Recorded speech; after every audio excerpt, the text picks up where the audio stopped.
Hola, soy Mariana Félix, directora de Proyecta Pensiones. Y en esta ocasión quiero compartir con ustedes porque han llegado a nosotros, a Proyecta Pensiones, muchas inquietudes, muchas dudas, y es lo que yo catalogo como mitos. En este video vamos a hablar de 6 mitos alrededor de la pensión, qué sí y qué no es cierto. Un mito, el primer mito, es que la pensión por cesantía o edad avanzada no es compatible con la pensión de viudez. Y esto es totalmente falso. Si una persona es pensionada por su trabajo, es decir, una señora cotizó durante toda su vida laboral, llega a los 60 años o más y tramita su pensión, pero también es casada. Entonces, cuando desafortunadamente su esposo fallece, a ella le van a poder dar pensión por viudez, aunque ya también tenga su pensión por cesantía en edad avanzada o vejez. Es totalmente compatible. Muchos escucha como oye, pero si yo ya tengo mi pensión y si mi marido muere, no me la van a dar o me van a quitar una. No es cierto, son compatibles y puede estar recibiendo las dos. En caso contrario, en caso que el señor sea el pensionado, pero también su esposa haya obtenido una pensión por su trabajo, en el momento que la señora fallezca, el señor no va a tener derecho a esa pensión de forma inmediata, o sea, en automático. Lo que va a tener que hacer es un juicio de dependencia económica, donde él demuestre que sí la pensión de su esposa también contribuía al estilo de vida, pongámoslo en este sentido. Entonces, recapitulando, que la pensión de viudez no sea compatible con la pensión de cesantía o edad avanzada es falso. Sí son compatibles y nada más hay que ver si es de mujer a hombre o de hombre a mujer para ver qué casos o qué trámites se tienen que hacer adicional. Muy bien, pues este fue el mito 1. El mito 2. El mito 2 es: si ya pasaron más de 20 años que no he cotizado, se pierden todos mis derechos ante el IMSS para poder tramitar una pensión. Esto es totalmente falso. Sí, no es lo recomendable dejar pasar tanto tiempo sin cotizar, pero si por alguna razón esa fue la circunstancia de vida, es decir, que una persona haya cotizado 10, 15, 20 años y por un largo periodo de 20 años o más dejó de cotizar, esta persona no pierde los derechos. Este tiempo cotizado de un inicio está guardado, está congelado, por así decirlo. ¿Qué se necesita hacer? Se necesita reactivar sus cotizaciones, es decir, emplearse nuevamente, volver a trabajar con un patrón que le dé IMSS nuevamente, que esté cotizando semanas y que por lo menos este periodo de reactivación sea de un año. Este periodo sí tiene que ser por lo menos un año para que todo lo anterior cuente. Si vamos a suponer que tenía 15 o 20 años cotizados anteriormente, reactiva después de 20 años, cotiza 1 año y medio, 2 años o más, puede tramitar una pensión si ya cumple con los demás requisitos.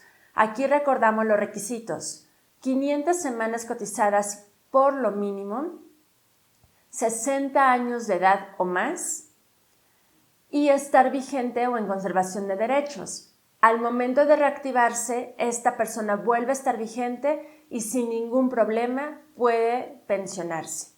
Muy bien, entonces, mito 2 aclarado. Aunque haya dejado de cotizar muchísimo tiempo, puede reactivar y tramitar una pensión. Muy bien, llegamos al mito 3. ¿El mito 3 cuál es? Que si yo he cotizado con un salario bajo en la empresa, cuando salga de la empresa y quiera hacer una estrategia para incrementar mi pensión, es decir, cotizar en modalidad 40, no me van a dejar cotizar con un salario mayor. Esto es falso, este es un mito. Independientemente del salario que yo haya tenido en la empresa, en modalidad 40 puedo inscribirme desde el último salario cotizado o uno superior, así tal cual viene la ley del IMSS en cuanto a modalidad 40 se refiere. Vamos a poner un ejemplo. Si en la empresa cotizaba con 120 pesos, 150 pesos diarios, que es realmente un salario mínimo o un poco más, Y así me he mantenido o me mantuve durante muchos años cotizando en la empresa. Vamos a pensar que ya tengo 60 años, me da la empresa de baja y yo reviso que mi pensión realmente va a ser la pensión mínima. Y no me interesa tener esa pensión. Yo tengo muchas semanas y quisiera hacer una estrategia para incrementar mi pensión. Puedo ocupar la estrategia de modalidad 40, puedo inscribirme a modalidad 40 de forma voluntaria y ahí yo puedo elegir qué salario de cotización voy a querer. No me van a poner ningún pero. Tengamos mucho cuidado con esto. Yo me puedo inscribir, si cotizaba con 150 pesos diarios, yo me puedo inscribir desde 150 pesos diarios o uno superior. En 2020 el salario tope es de 2,172 pesos diarios. Entonces, de 150 pesos diarios a 2,172 pesos diarios, tengo todo un abanico de yo elegir con qué salario quiero cotizar.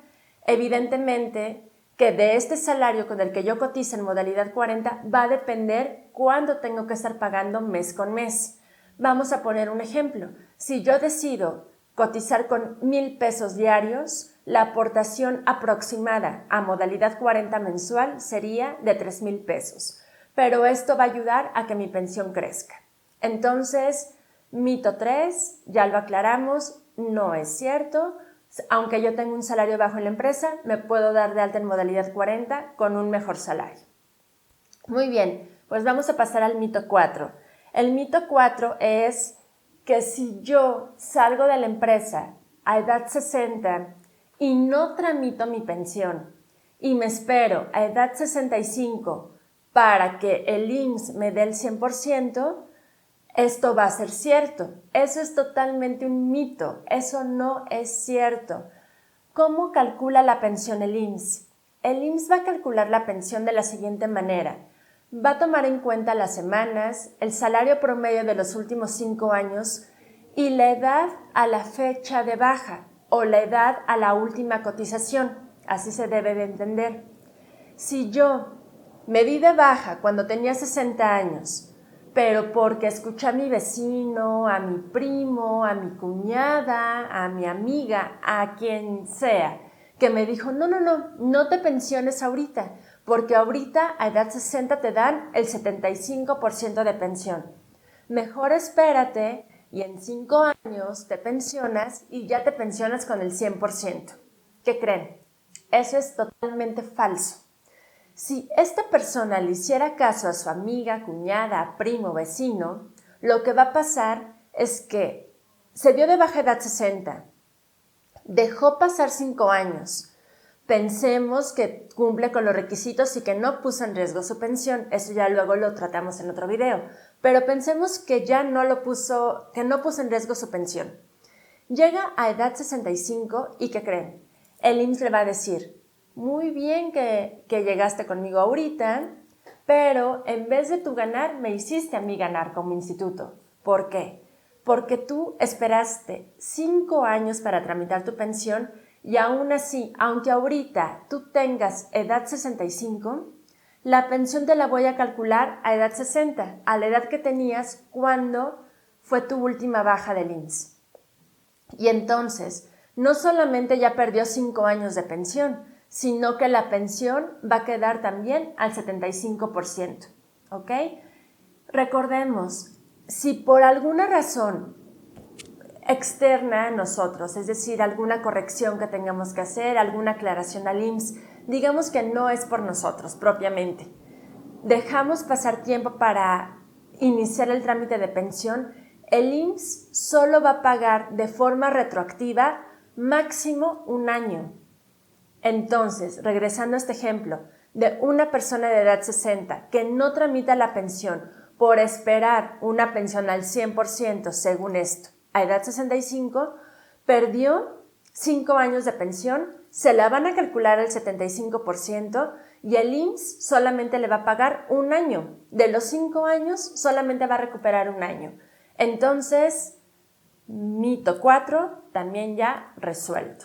No se esperen. Ahora, no es lo mismo esperarse sin hacer nada a tengo 60 años y me quiero pensionar a los 65, pero en el Inter hago una estrategia. ¿Qué estrategia? Puede ser modalidad 40. Pero ahí sí es otro escenario. Pero si yo me espero únicamente con los brazos cruzados y simplemente dejo pasar el tiempo sin estar cotizando o sin hacer una estrategia, mi pensión va a ser calculada a edad 60. Y vamos al mito 5. Si no estoy casada o casado, el 15% que me dan por esposo se pierde. Este es otro mito. Este mito me llega con mucha frecuencia y es totalmente falso. Es un mito. ¿Qué pasa? Si una persona, una señora, no está casada o aunque estuviera casada, cuando es una mujer, lo que pasa es que ese 15% no se da evidentemente o no se da claramente por ayuda por esposo, pero se da ese 15% por default, es decir, siempre se da. Entonces, ¿qué pasa? En lugar de llamarse a ese 15% asignación familiar, se llama ayuda asistencial, pero siempre se da. En el caso contrario, que un señor esté casado, ese 15% se le va a llamar asignación familiar, porque el señor ingresa la documentación de su esposa. Pero también, ¿qué pasa? ¿Qué pasa si un señor no está casado? También pensaría que ese 15% se pierde. Y no es cierto, no se pierde. Pero ¿qué pasa si el señor va a iniciar trámite de pensión y no está casado? Ese 15% de ayuda, lo que va a pasar es que en lugar de llamarse asignación familiar, se va a llamar ayuda asistencial. Entonces, recapitulando este mito 5, cuando alguien está casado y presenta documentos de su esposa, va a llamarse asignación familiar a ese 15% de ayuda. Pero cuando alguien no está casado, indistintamente sea hombre o mujer, ese 15% de ayuda se va a llamar ayuda asistencial, pero en cualquier caso se da. ¿Ok? Y por último, vamos al mito número 6. El mito número 6 nos dice, las semanas de cotización no importan. Este es también es un mito que llega con mucha frecuencia a nuestra oficina, con nuestros clientes, las llamadas. Nos dicen, ¿pero por qué? ¿Por qué las semanas importan? Las semanas es el factor más importante que existe en el momento de calcular una pensión. Si bien es cierto que tenemos el requisito, que son 500 semanas como mínimo, no nos quedemos con esa idea, que ya tengo las 500 semanas, ya la hice. Por un lado sí, qué bueno, ya se cumplió el requisito, pero mientras más semanas de cotización tengamos, es mucho mejor. ¿Por qué? El cálculo de pensión, sin comentarlo muy técnico, tiene dos partes muy importantes. La primera, una parte que se llama cuantía básica. Esta cuantía básica se considera con las 500 semanas, con las primeras 500 semanas de cotización. Por eso, ese es el requisito mínimo. Y todas las excedentes se le llama cuantía adicional. Entonces, si una persona, vamos a suponer, tiene 1000 semanas cotizadas, 500 semanas que son el requisito se van a calcular de una forma, una cuantía básica. Pero las 500 semanas, que son las que exceden, van a tener otra ponderación en el cálculo y es muy importante. Entonces, mientras más semanas cotizadas tenga una persona, mejor va a ser su pensión. Vamos a poner un ejemplo muy rápido y muy sencillo. Si una persona cotizara o tuviera de salario promedio 10,000 pesos mensuales en los últimos 5 años y tuviera 1000 semanas cotizadas, 65 años de edad, la pensión a recibir aproximadamente sería de 5,000 pesos, es decir, el 50% de su salario. Pero si esta persona, en vez de tener 1000 semanas, tuviera 1500 semanas, la pensión a recibir sería de 7500, es decir, el 75%. Entonces, Este ejemplo nos deja ver cómo las semanas cotizadas impactan favorablemente o de manera positiva el monto de pensión. Entonces, yo los invito a que no se queden con la idea de, ya con las 500 semanas, aunque tenga 600, ya es suficiente. O me hacen falta que el IMSS me reconozca semanas, pero no importa porque ya tengo 500 semanas. No. Sí importa, cada semana cuenta. Entonces, si por ahí alguien reconoce que tiene más semanas cotizadas que las que realmente aparecen reflejadas en el IMSS, yo los invito a que hagan una aclaración de semanas, a que hagan esa búsqueda exhaustiva en el IMSS, porque cada semana cuenta, cada semana adicional es a favor de ustedes. Y pues bueno, espero que estos 6 mitos que vimos el día de hoy les sea de mucha ayuda. Va a haber un video, una segunda parte de estos mitos, porque son muchísimos. Entonces creo que vale la pena comunicarlos, vale la pena que ustedes lo sepan. Espero les haya sido de utilidad este video, esta información que compartí con ustedes. Y si alguno de ustedes quiere recibir más información, acercarse con nosotros, tener una asesoría personalizada, en la descripción del video van a encontrar nuestros datos de contacto. También los invito a que se suscriban a nuestro canal de YouTube, Grupo Proyecta, a que le den clic a la campanita para que ustedes estén recibiendo notificaciones cuando compartamos información de utilidad, que le den like y si tienen dudas también déjenos sus comentarios. Cualquier tema que ustedes quieran que tratemos, lo podemos revisar. Gracias.